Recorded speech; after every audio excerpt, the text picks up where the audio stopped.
Good morning, grade 4s. Today we're going to talk about one way we can tell if a word is an adjective or if it is an adverb. So if you look in these first two sentences, they both have this word quiet in different ways. And we're going to decide which one is our adjective and which one is our adverb. So the first sentence says, the rabbit is quiet. So my verb is, my subject is rabbit. Now, is the quiet describing is, or is it describing the rabbit? Well, in this case, quiet is describing the rabbit. Let's look at the second one. The rabbit walked quietly. So here's my verb. Here's my subject. Is quietly describing the rabbit, or is it describing how the rabbit walked? In this case, it's describing how the rabbit walked. So this one up here is describing the subject, so it's an adjective.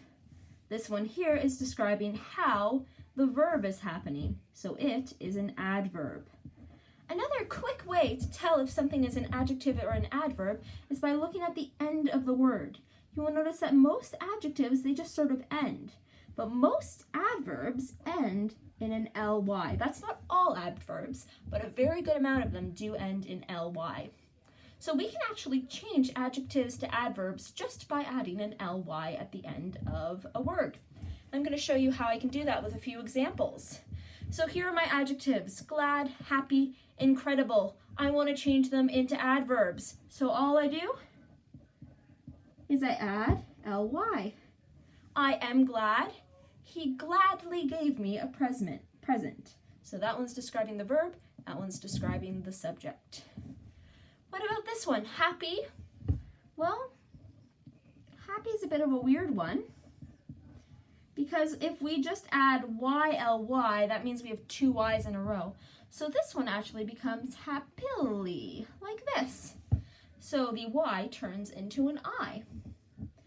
And in this one, we have another problem. Incredible ends in an E. We don't usually like to put an ly at the end of an E, so oftentimes we just remove the E.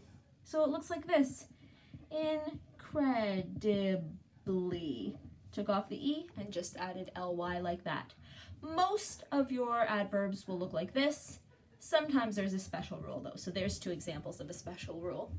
So let's just put that together then, grade 4s. Let's try it out together. Here's a sentence. I want to find what the adverb is, not the adjective, and I want to figure out what verbs it is describing. So let's read our sentence for a minute. The small room was artistically decorated. So first of all, I think about what are my verbs in the sentence. Well, was is one of those state of being verbs. Decorated is a verb as well, so I'm gonna double underline that as well. And then I have two describing words in here. I have small and I have artistically. I want the one that describes the verbs, not the noun. So which one describes the verbs? I look for the one with ly. That one must be describing the verbs. So it's describing the was and the decorated. And if I had to write down the verbs on a line, I'd say that artistically is describing was decorated. Just like that. Hope that gives you an idea. Have a lovely, lovely day.